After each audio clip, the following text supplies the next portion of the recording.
million shillings has sparked fears that higher education will become a debt trap, with MPs questioning its sustainability as thousands of graduates continue to struggle to find jobs years after leaving university. And this stems from the president's pronouncement sometime last week, still at State House, that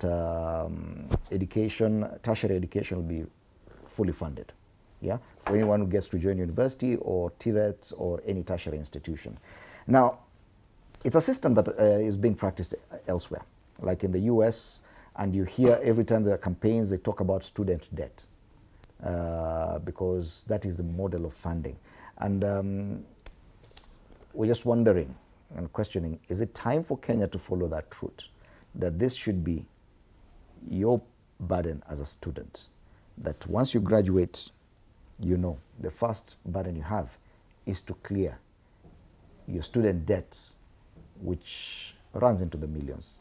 I'm sure most of you are here courtesy of education. Immediately you graduate, you have 4.2 million shilling in debt. Brian. Education, we need to agree that as of now, education cannot be free, because we have seen to an extent at which the government is trying to fund, but it has never met that threshold whereby it can afford for each and every student. So I think what the government is trying to do through the Ministry of Education is to bring those interventions so as to make sure that at least every child in this Kenya can have education, both in private institution and the public institution. But this bill that is being introduced on how that they are going to scrap the scholarship aspect and to ensure that the student financing goes 100% to loan, I think also we need also to see the impending dangers of itself, because I think at the moment we're at 4% rate when it comes to the loans repayment, and then it will boost to 12%. I think that is triple of it. I think for me, I'm very worried for that, because I think as we know, the Kenyans, we are not same.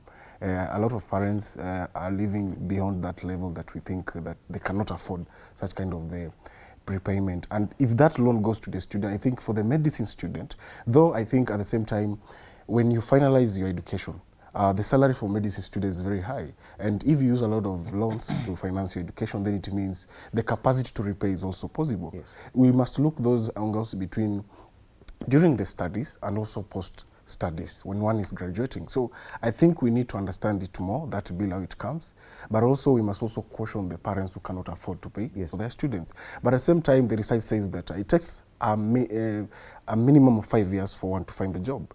And if that is the case, then we're asking ourselves, will that person be able to pay for this? Because assuming you're paying the salary that are so peanuts, so it means maybe but the money that you are using to pay for those loans, then again, it becomes very difficult versus the economical situation that you are in. So we need to see the better way that we can put that bill and ensure we propose more and also put more insight into it so that it can be very effective versus what we have at the moment. All right. Yes. Because, Ken, we need to be practical.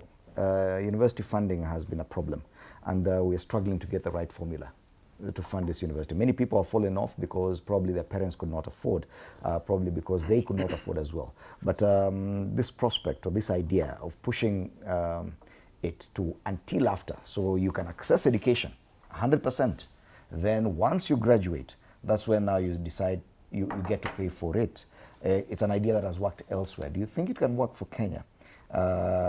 Plus the kind of interest rate being proposed, 12%, that's a commercial rate right now.